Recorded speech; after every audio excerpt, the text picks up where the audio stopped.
శనార్థులు ఎట్లున్నారులా మంచిగున్నారా? తీన్మార్ వార్తలలో మంచి మంచి ముచ్చట్లయితే పట్టుకొచ్చినా అవన్నీ చూసాముంగట. హెడ్లైన్స్ చూడుర్రి. తెలంగాణ తల్లి మీద రాజకీయం, అధికారికంగానే పెట్టిండ్రట విగ్రహం.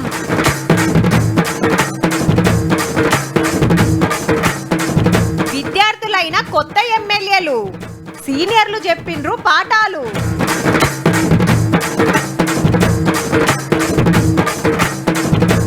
గొడవని ఫ్యామిలీ పంచాయతీ, వినాల్సిందే ఇద్దరు చెప్పేది.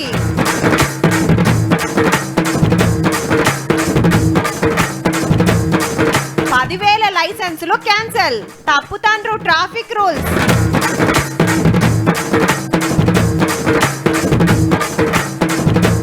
కేసు కొట్టేయాలని కోర్టుకు, సంబంధం లేదట పుష్పకు.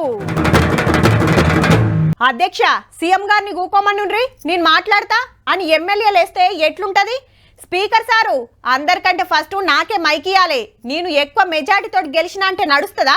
క్వశ్చన్ అవర్లా పొంటెలకు పొంటెలు చర్చ చేస్తానికి టైం ఉంటుందా? ఎదుటోళ్ళు మాట్లాడుతుంటే వెనకకెళ్ళి లొల్లి వేస్తే ఏం చెప్పేది శవన పడుతుందా? హాగో గందుకే రూల్స్ సెక్షన్లు చెప్తానికే గీ ప్రోగ్రామ్. కొత్త ఎమ్మెల్యేలు విద్యార్థులు అయ్యారు, మంత్రులు సీనియర్లు అసెంబ్లీ పాఠాలు చెప్పే సాలరా అయ్యన్రు. అగో పెద్ద బడిలో చదువు చెప్పిన కోదండరాం సారు ఈడి స్టూడెంటే కాబట్టి ఇంట్రెస్ట్ గా వింటున్నాడు. అసెంబ్లీ రూల్స్, పద్ధతులు, మర్యాదలు, మైక్ ఎట్లా అడగాలి, క్వశ్చన్లు ఎప్పుడు వేయాలనేది ఎరకయ్యేస్తానికి ట్రైనింగ్ కార్యం పెట్టిరు 2 రోజులు. ఈ తాపకి 57 మంది కొత్త ఎమ్మెల్యేలు ఉన్నారు. మరి మండలిలో ఎమ్మెల్సీలు కూడా చాలా మంది కొత్తోళ్లే. ఎన్నో మాటలు గెలిచిన మంత్రులు సీనియర్లు అంతా క్లాసులు చెప్తుంటే రాసుకున్నారు కొందరు. అయితే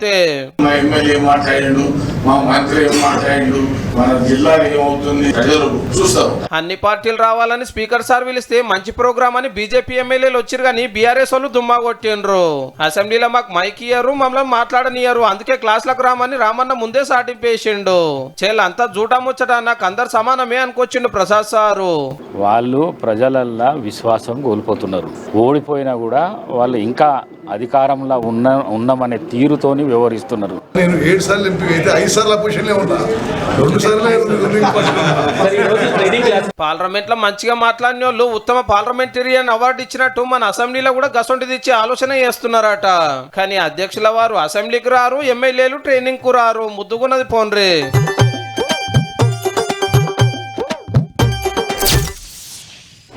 తెలంగాణ తల్లి రూపంపై తీవ్ర అభ్యంతరం వ్యక్తం చేస్తోంది భారత రాష్ట్ర సమితి. బతుకమ్మను తీసేయడం మన సంస్కృతిని అవమానించడమే అంటున్నారు భారత నాయకులు.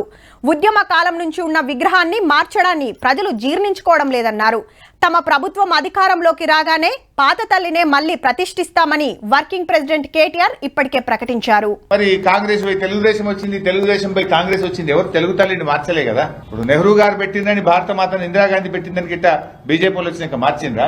ఈమె తెలుగు తల్లి అని సర్కార్ తరపున ఒక జీవో ఇచ్చినందుకు ఎవరు వచ్చినా అదే ఫాలో అయ్యిండ్రట. కానీ మీరు 10 ఏళ్లు పవర్లున్నా తెలంగాణ తల్లిని అధికారికంగా గుర్తించలేదట కదా సారు. మన సంగారెడ్డి కలెక్టరేట్ లో తెలంగాణ తల్లి విగ్రహాన్ని అధికారికంగా పెట్టిన ఆ రోజు, అమరుల స్మారక చిహ్నం ప్రారంభం చేసిన రోజు కూడా తెలంగాణ తల్లి కాంస్య విగ్రహాన్ని, దగదగలాడే తెలంగాణ తల్లి కాంస్య విగ్రహాన్ని సెక్రటరియట్ ఎదురుగా అమరుల స్మారక చిహ్నంలో కూడా పెట్టడం జరిగింది. ఈ విగ్రహాలు పెట్టింది వాజిబే గానీ గవర్నమెంట్ తరపున ఎసొంటి రూల్ తేలేదట. అప్పట్లోనే ఒక జీవో తెస్తే ఎప్పటికి అదే విగ్రహం ఉండునేమో. మరి హరీష్ రావు సార్ ముచ్చట ఇట్లుంటే ఎలక్షన్లు ఎప్పుడొచ్చినా 90 సీట్లతో అల్కగా మేమే గెలుస్తాము, సచివాలయం కూడా తెలంగాణ తల్లిని తీసేస్తామని కేటీఆర్ సార్ అనే కదా. దానికి మంత్రి ఉత్తమ్ సార్ ఇట్లా కౌంటర్ ఇచ్చేండు. వాళ్ళకి అవకాశం రాదు, వాళ్ళు మళ్ళీ గవర్నమెంట్ వచ్చేది లేదు, మేమే 10 ఏళ్ళు ఉంటాం. గీంత అని కొట్టుకుంటారా? సంపాదించింది మీరా నేనా? జరాగుర్రి. అరే నువ్వు గా ఎకరం తీసుకో, షిన్నోడు అద్దెకరం గా ప్లాట్ తీసుకుంటాడు, దీనికి కీసులాటలు బజాట్ల వాడు అవసరమారా అని ఒగింట్లా. చల్ ఆడు చదువుకుంటప్పుడు నేను కన్న కష్టం చేసిన, పైకమంతా పెట్టినా, నాకు అద్దెకరం ఎక్కువిస్తే ఏమాయే అని ఒగింట్ల పెద్ద కొడుకు. నీ ఉన్నదే ఉత్త 30 గుంటలు, అత్తగారింటికి పోయిన అక్కకు అంట్ల పాలిస్తే ఇక నాకేముంటది నాయన అని ఇంకోలింట్లా. ఇట్లా కాదురా, 2 పెద్ద మనుషులను పిలుస్తా, ఆళ్లే తెంపుతారు అనేటోళ్ళు కొందరు.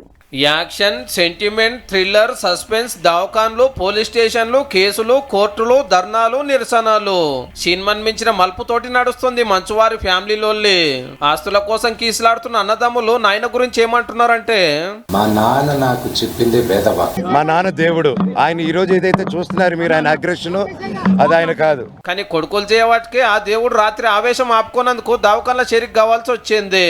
ముందున్న హార్ట్ బీపీ ఆల్రెడీ అతనికి ఉంది, అది ఇంకొంచెం ఎక్కువైనట్టుగా ఉంది. హార్ట్ రేట్ కూడా ఫ్లక్చుయేట్ అవుతూ ఉంటుంది. ఫామ్ హౌస్ కాడ ఫైటింగ్ అయినందుకు పైల్వాన్లతోటి లడాయికి దిగినందుకు తండ్రి కొడుకులకు పోలీసులు నోటీసులు పంపితే మోహన్ బాబు సార్ దవాఖాన నుండి రాలే ఎంక్వైరీకి. సీదా హైకోర్టుకు పోతే విచారణ అవసరం లేదు, 2 గంటలకో పారి ఇంట్లో ఏం జరుగుతుందో చూడాలని ఆర్డర్ వేసింది పోలీసులకు. అయితే చిన్న కొడుకు మనోజ్ సార్ వచ్చి నా తరపున ఎటువంటి గడబడి కానియను అని ₹1,00,000 బాండ్ రాసి ఇచ్చిండు. భార్య మాటలు పట్టుకొని పూరగా మారిపోయిండు, తాగుడు కలవాటైండని తండ్రి ఒక వీడియో పంపిండు పబ్లిక్ లకు. ఇదే ముచ్చట ఆయన అడిగితే, నేను ప్రేమించిన అమ్మాయిని పెళ్లి చేసుకున్నాను, అమ్మాయి నా భార్య వచ్చిన తర్వాత నేను చెడ్డోడినయ్యానని.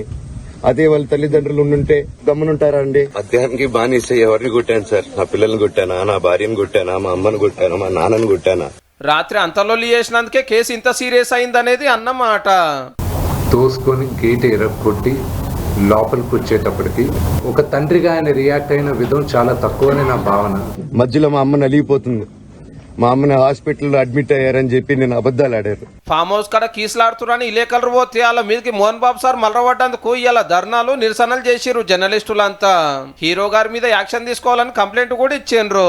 దీనికి చిన్న కొడుకు సారీ చెప్తే పెద్ద కొడుకేమో మీ అందరికి ఇది ఒక బిగ్ బాస్ షో లాగా, మీ అందరికి ఇది ఒక బిగ్ బాస్ షో లాగా. గింత లొల్లి అవుతుంటే లక్ష్మకి ఏడున్నదో గానీ ప్రశాంతం శాంతి అనుకుంటా పోస్టులు పెడుతున్నది సోషల్ మీడియాలో. క్రమశిక్షణ అని చెప్పే మోహన్ బాబు సారుల ఇంటి పంచాది బాజాట్ల పడే వరకు దగ్గరోళ్ళు ముంగట్టుకొచ్చిరట అందరిని ఊకుండా పెట్టి మాట్లాడటానికి. చూడాలి మరి క్లైమాక్స్ ఎట్లుంటదో.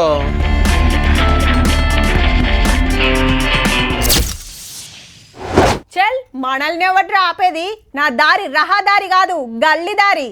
మామ గా రూట్లో అడ్డబెట్టిండ్రట, బండి వెనకకు తిప్పు. మీరు సైడ్కి పైపులు పట్టుకొని నిలబడితే నేను ఫ్లైఓవర్ మించి దంచుతా. మూల మలుపు కాడు ఉంటారని మాకు తెలియదా? ఇగో గిట్లుంటాయి కొందరు ఈకమతులు. ఏడేడు ఉంటారు, ఏ రూట్లు ఎక్కువ ఉంటారు, ఏ టైంలో ఉంటారని పక్కా మతలవు తెలుసుకుంటారు. కానీ ఎన్ని ఉపాయాలు చేసినా ఆఖరికి ఉత్తకతే అవుతుంది పాపం. తెలంగాణలో ఉత్తమ డ్రైవర్లు దినామింత పెరుగుతున్నారు. 8 నెలలనే 10,000 మంది లైసెన్సులు రద్దయినాయి. మళ్ళా అంటే నెలకు 1,250, రోజుకు 400. అందులో 170 మంది సుక్కేసి బండి కిక్ కొట్టిన వాళ్ళే. తాగి స్టీరింగ్ పట్టద్రా నాయన అని చెప్తే నాకు కాదు నా తోకకు చెప్పన్నట్టే చేస్తురట. దుగ్నం పక్కకే పర్మిట్ రూము, బిర్రు వేసుడు, బండి ఎక్కుడు, మూల మలుపుల కాడ దొరుకుడు, మీటర్ ఊదుడు, పాయింట్లను బట్టి శిక్ష. మొదలు దండిగేసి ఇటు పెడుతున్నారు. 2వ పారి 3వ పారి దొరికిరంటే బాజాబ్తా లైసెన్స్ క్యాన్సిల్ చేస్తుడే. కొందరిని అత్తగారింటికి తోలినట్టు జైలుకు పంపినా అస్సలు తగ్గుతలేరు. మోర్ దాన్ 200 ml ఉన్నప్పుడు బ్లడ్ లో ఉన్నప్పుడు కోర్టు కూడా వాళ్ళకి 3 days 4 days 5 days ఆ విధంగా వాళ్ళకి చేస్తుంది. అదే విధంగా వాళ్ళ లైసెన్స్ కూడా కొన్ని కేసుల్లో క్యాన్సిల్ చేస్తుంది. ఇక తతిమా 30 మంది ఇవ్వాలంటే రోడ్డున అయ్య జాగిరని రయ్యను ఉరకటోళ్ళు, రాంగ్ రూట్ లో దంచినోళ్ళు, ట్రాలీలో ఓజన్ ఎక్కువ వేసేటోళ్ళు. ఇది ఏడాది లెక్కనే 3 ఏళ్ళ చూస్తే 64,000 లైసెన్సులు రద్దయినాయి. ఒక్క పారి క్యాన్సిల్ అయితే మళ్ళీ 6 నెలల దాకా ఇచ్చుడు ఉండదు. ఏమైతుందని స్టీరింగ్ బట్టి దొరికితరంటే ఇంకో కేసు. ఇదంతా లైసెన్సులు గుంజుకున్న కేసుల ముచ్చట్నే. ఇక వార్నింగ్లు ఇచ్చి ఇడిచిపెట్టాయి, ఫైన్లు రాసాయి, మొత్తం తీస్తే లక్షలుంటాయి అల్కగా. కానీ 170 డ్రంక్ అండ్ డ్రైవ్ కేసులే ఉన్నాయి కాబట్టి వయసుల పక్కకు పర్మిట్ రూమ్లు ఎత్తేస్తే ఇంతగానం దాగి రోడ్ల మీదకి రారేమో, అది కూడా ఆలోచన ఏంటి సాలరు.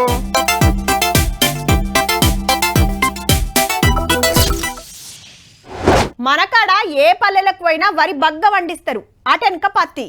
ఆదిలాబాద్ దిక్కు పోతే మక్కలు, నిజామాబాద్ అంటేనే పసుపుకు పేరు పోయింది. మిర్చి అంటే ఖమ్మం, వరంగల్ అంటే ఒక్కో జిల్లాల ఒక్కో పంటలు ఎక్కువేస్తుంటారు. అక్కడి భూమి, వాతావరణం, గిరాయికిని బట్టి వండిస్తారు. ఇక ఇప్పుడు గీ ముచ్చట ఎందుకంటే మన వరంగల్ చపాట మిర్చికి జిఐ ట్యాగ్ గుర్తింపు వచ్చింది. అంటే ఇది ఈ ఏరియాలనే వండుతుంది. దీని మీద హక్కులు ఇక్కడోళ్ళకే సొంతమని దునియాకు సాటింపేసుడన్నట్టు. తెలుగు రాష్ట్రాల్లో ఇప్పటికీ బంగినపల్లి మామిడి, మన తాండూరు కందిపప్పు తర్వాత జిఐ ట్యాగ్ గుర్తింపు వచ్చిన 3వ పంట ఇదేనట. మరి 2 ఏళ్ల కింద ఇక్కడోళ్ళు దరఖాస్తు పెడితే ఇప్పుడు గుర్తింపు దక్కింది. ఖమ్మం, కొత్తగూడెం, సూర్యాపేట జిల్లాల సుత వేస్తారు గాని వెనకటికెళ్ళి వండిస్తున్నది వరంగలేనేనట. డబుల్ పట్టి, సింగిల్ పట్టి, లంబుకాయ, టమాటా మిర్చి అని కూడా పిలుస్తుంటారు. గంత స్పెషల్ ఏమున్నదంటే ఇది స్వీటెస్ట్ చిల్లీ అన్నమాట. దీంట్లో కారం లేని, ఘాటు లేనటువంటి రకము వరంగల్ చపాటా మిర్చి. గదన్నట్టు మామూలాటి కంటే పొడవు లావుంటది, ఎర్రటి రంగు ఎక్కువ మంట తక్కువ ఉంటది. వంటలల్లా రంగుల కోసం ఏవేవో కలర్లు వేస్తుంటారు కదా, ఆటి బదాలు గీ మిరపకాయలతోటి ఫుడ్ కలర్ తీసి వాడతారు. బయటి దేశాల మస్తు డిమాండ్. మునుపు ఓ పారి కింటాలు 93,000కు పోయిందంటే చూడుర్రి. ఇప్పుడు జిఐ ట్యాగ్ వచ్చింది కాబట్టి రేటు బగ్గనే రావచ్చు. చపాట పంటేస్తోళ్లకు ఇక పైసల పంటే పో.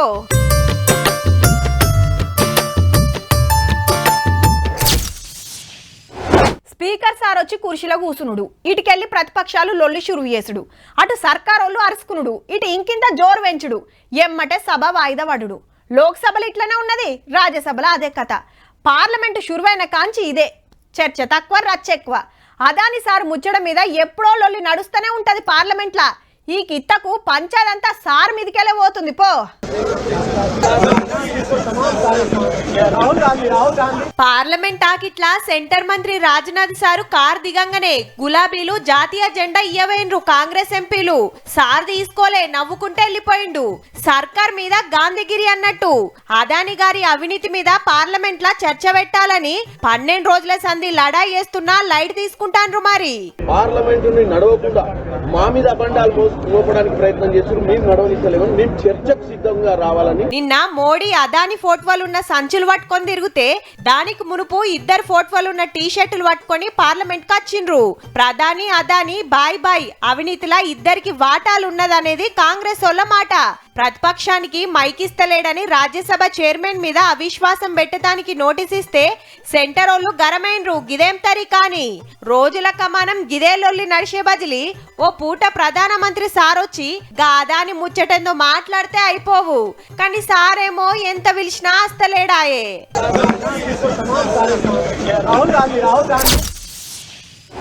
చల్, నా లారీ టక్కరైతే నాకేం సంబంధం? అది రోడ్డు మీద పోతుంది కాబట్టి రోడ్ స్టేషన్లోనే అడుగుర్రి అంటే ఎట్లుంటది? అరే పాలు కల్తీ అయితే మాకేందయ్యా, మా దుఃఖంలో అమ్మినాం గంతే. ఎవలం కలిపినరో పోయి అలానే పట్టుకోరంటే ఎట్లుంటది? గీళ్ళ ముచ్చట కూడా గట్లనే ఉన్నది. మళ్ళా మా టాకీస్ లో మనిషి చచ్చిపోతే మాకేం సంబంధం అని సంధ్య టాకీస్ ఓనర్. సినిమాకొచ్చి అభిమాని చచ్చిపోతే నాకేం సంబంధం అని హీరో గారు. అటు వాళ్ళు ఇటు ఇల్లు హైకోర్టుకు పోయిండ్రు ఒక్కనాడు. మాకేం తెలియదు, పెట్టిన కేసులు కొట్టేయాలనేది మనోళ్ళ వాదన. మొన్న తొక్కిసలాటై ఒకల పానం పోతానికి కారణమైండ్రని టాకీస్ ఓనర్ మీద, చెప్పకుండా టాకీస్ కొచ్చిండని పుష్ప మీద గట్టి కేసులే కట్టిండ్రు పోలీసులు. అవి కొట్టేయాలని కోర్టులా పిటిషన్ వేసిండ్రు. సినిమా రీల్ తెచ్చుకున్న డిస్ట్రిబ్యూటర్లకు బెనిఫిట్ షోకు పర్మిషన్ ఇచ్చిన వాళ్ళకే సంబంధం ఉంటదని టాకీస్ వాళ్ళు. నేను సినిమా చూస్తానికి పోయినా గంతే, నా మీద కేసు పెడితే ఎట్లా అని అల్లు అర్జున్ సారు. ఇక కోర్టు ఏమంటదో గాని మనమైతే కుళ్ళం కుళ్ళ 2 ముచ్చట్లు మాట్లాడుకుందాం. మీరు అద్దంటే ఇంకో టాకీస్ లా సినిమా ఎద్దురేమో, ఆడ ఫుల్ సెక్యూరిటీ పెడుతురేమో. మంది బగ్గొస్తే కంట్రోల్ చేసుడు మాతోటి కాదని చెప్పాలే కదా. ఫస్ట్ సినిమా చూడాలని బగ్గ మందొస్తారని తెలిసినా ఇదే టాకీస్ కాడికి మీరెందుకు రావాలి సారు? మీ అసొంటి పెద్ద పెద్దోళ్ళ కోసం సపరేట్ టాకీస్లు ఉంటాయి కదా, ఆడికి పోతే కాకపోయిందా? నిన్ను చూడాలని అచ్చినోళ్ళంతా ఆత్రమాత్రం చేసినందుకే ఓ పానం పోయింది. అదే టైంలా ఇంకా శానా టాకీసుల్లా ఇదే సినిమేసినా ఏడేం కాలే. మరి వారెవ్వా మాకు సంబంధం లేదు, మాకు సంబంధం లేదని ఎంత ముద్దుగా చేతులు దులుపుకుంటుండ్రో. ఇంకా నయం, ఆమెను సినిమాకెవరు రమ్మన్నారు అంటలేరు.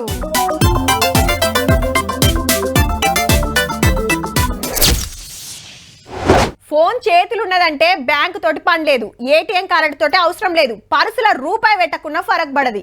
అంత ఆన్లైనే. మరి 10 రూపాయల వస్తువు కాంచి 1000 దాకా ఏదైనా అంత ఫోన్ తోటే. స్కాన్ చేసినమా పైకం కొట్టినమా. ఇవాళ రేపు ఫోన్ అంటే మినీ బ్యాంక్. మరి దొంగలు పడొద్దని బ్యాంకుల ముంగట ఓ సెక్యూరిటీని పెడతారు, బందోబస్తు తాళాలేస్తారు. ఆయన ఊడిచేటోళ్ళు ఊడుస్తూనే ఉన్నారు. మరి మీ ఫోన్కు తాళం గట్టిగానే ఉన్నదా? ఓ కొడుకో, కండ్లు మూసి తెరిసే లోపల 11 మందికి గుండ్లు కొడుతుర్రట సైబర్ దొంగలు. అంటే నిమిషానికి 660, గంటకు 40,000, రోజుకు 10 లక్షల మంది. దేశంలో సైబర్ నేరాలు కంట్రోల్ చేసే సంఘం ఆఫీసర్లే చెప్పిండ్రు ఈ లెక్కలు. ఫోన్లు చేసుడు, ఆఫర్లను ఆశపెట్టుడు, అడ్డమైన లింకులు పంపుడు, మాటలతో మత్పరిచుడు, మన బ్యాంక్ అకౌంట్లు ఉడ్చుకపోవుడు. అల్కగా నమ్మాలని నడమ సర్కార్ పథకాల పేరు మీద ఫోన్లు చేస్తాండ్రు. కమ్మగ తీయగా ఉబ్బిచ్చి మాట్లాడే వరకు ఉత్తగానే నమ్ముతున్నాం, అటెనక నెత్తికి చేతులు పెడుతున్నాం. You should not click on any unknown links. Secondly, you should not entertain any unknown calls. గా దొంగలం పట్టుకోవాల్సిన పోలీసుల పేర్ల మీద సుత మోసాలు చేయబట్టి వాట్సాప్ డీపీలు పెట్టి పలానా కేసులో మీ ఓటు దొరికిండు, మీకు డ్రగ్స్ పార్సిల్ వచ్చింది, పైసలు పంపు తీడ్చిపెడతామని ధమ్కిలు ఇచ్చి కమాయిస్తాండ్రు. ఆఖరికి కలెక్టర్ల ఫోటోలు చూసి ఇడుస్తలేరు బడివేగాళ్ళు. మీరు ఇమీడియట్ గా ఫోన్ పే చేయండి, అదర్వైజ్ కేసు పెట్టేస్తాం. పోలీసులు వచ్చారు, నోటీసు ఇవన్నీ చేరి వీళ్ళందరూ. ఇవన్నీ చాలేని నిన్నయాల క్రిస్మస్ గిఫ్ట్ల పేరుతోటి లింకులు పంపుతాండ్రు. అబ్బా దోస్తు పంపిండేమో అని తెరిసిరా అంటే సైతాన్ గాడు వచ్చి పైకమంతా దండుకపోయినట్టే. ఇంకా గమ్మత్ ఏంటంటే పల్లెటూరుల కంటే పట్టణపోళ్ళే ఎక్కువ బోర్ల పడతాండ్రట గీసొంటోళ్లకు. ఈ ముచ్చట ఏళ్ళకేళ్ళాడు పోలీసులు ఇటు మేము మొత్తుకునేది మొత్తుకుంటూనే ఉన్నాం, మోసపోయేటోళ్ళు దినామింతో పెరుగుతూనే ఉన్నారు. సైబర్ దొంగల వార్త సురువైన కాంచి నిమిషం సేపట్లనే అల్కగో 1000 మంది అకౌంట్లు ఖాళీ చేయొచ్చు పో.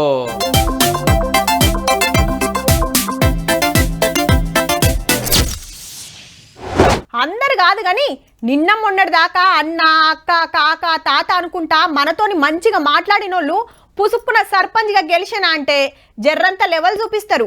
ఇక ఎమ్మెల్యే అయ్యనా అంటే అసలు కల్వన్ సుత కలవరు. నషీవ్ మంచిగుండి మంత్ర అయ్యనా అంటే అంతే, ఇక పలుకు కాదు సూపే బంగారం అవుతుంది. అసొంటిది దేశంలోనే తోపు లీడర్ అయితే ఇంకెట్లుండాలి. కానీ గీ సారు చూడుర్రీ.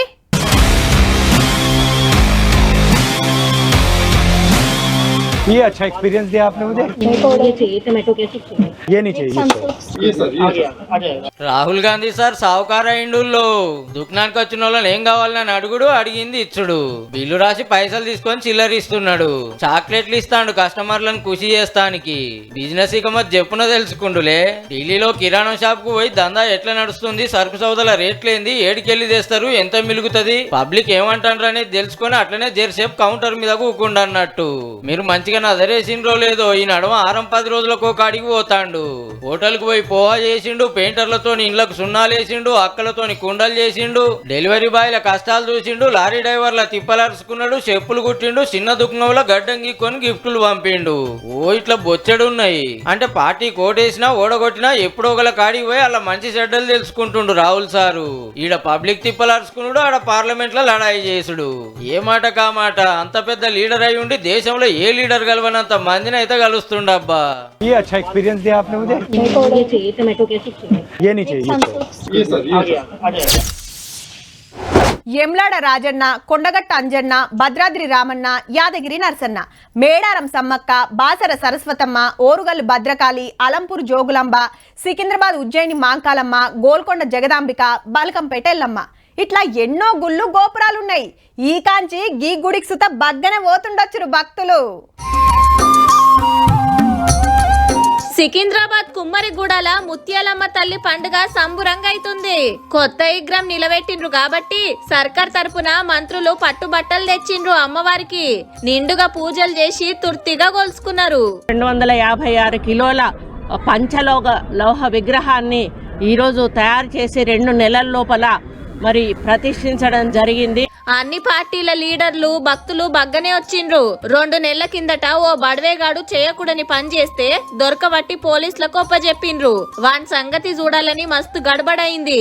ఇక సర్కారే ముంగటబడి కొత్త విగ్రహం చేపిచ్చి సౌలతులు పెంచిందన్నట్టు. ఇగిటు చూడుండ్రి, శబరిమల లెక్కనే అనిపిస్తుందిలే. మన యాదగిరి గుట్ట కాడ అయ్యప్ప స్వాముల గిరి ప్రదక్షిణ పొదుగాల్నే 1000 మంది వచ్చి కొండ చుట్టూ తిరిగి ఆ టెన్క లైన్లు కట్టి నరసన్న దర్శనం చేసుకున్నారు.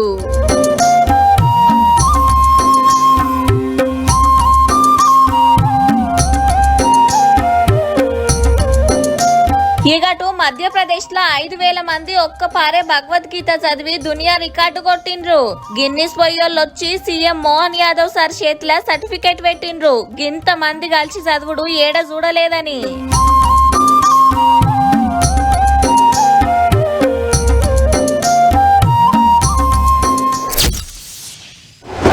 మా అయ్య కాదు ఒక్క ముద్ద తిను అని గౌరవం చేసి తినిపిస్తారు. కన్న కష్టాలు పడి పిల్లల్ని జాది చదువులు చెప్పించి పెండ్లిలు చేసి వాళ్ళ అవసరాలని తీరిస్తే ఆఖరికి ఒక్క పూట తిండి కోసం కొడుకుల దగ్గర అడుక్కునే పరిస్థితి. పిల్లలు చూడక అనాథలైతున్న అమ్మ నాయనలు ఎందరో ఉన్నారు దేశంలో. చేతనన్న కాడికి వేసుకొని తింటున్నారు, లేదంటే వృద్ధాశ్రమాలకు పోతున్నారు. కానీ అందరు అట్లనే ఊకోరుల్లో. కన్నోళ్లకు తిండి పెట్టని కొడుకు తిక్క కుదిరింది పో. కొడుకుకిచ్చిన ఎకరం 3 గుంటల భూమి మళ్ళా తండ్రి పేరు మీద పట్టా అయ్యింది. మెదక్ జిల్లా రేగోడ్ల గీ కాకకు 2 కొడుకులుండేనట. పెద్ద కొడుకు పానం మంచిగా లేక జీవిడిస్తే ఉన్న ఎకరం 3 గుంటల భూమి చిన్న కొడుకు భార్య పేరు మీద చేసిండట. పెద్ద మనిషికి ఇప్పుడు 77 ఏండ్లు, ఆర్ఎంపీగా పనిచేస్తున్నాడు. కానీ గీ వయసులా కొడుకు తిండి పెడతలేడట. ఖర్చులకు పైసలు అడిగినా కాదన్నాడట. మీరికెళ్ళి భూమి అమ్ముకుందామని చూసిండట. ఇంత కొన్నావని ఏడాది కింద ప్రజావాణిలో దరఖాస్తు ఇచ్చిండట. నా భూమి నాకు వాపస్ ఇప్పిర్రని.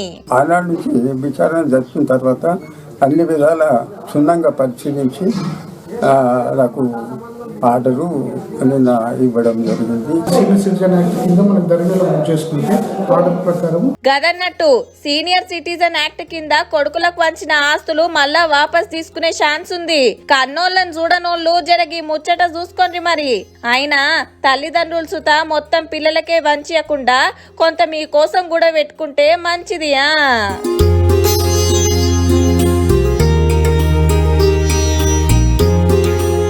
చూసిండ్రు కదా, ఇక ఇవ్వుల్లా ఇయాటి తిన్మార్ ముచ్చట్లు ఉంటామల్లా. నమస్తే.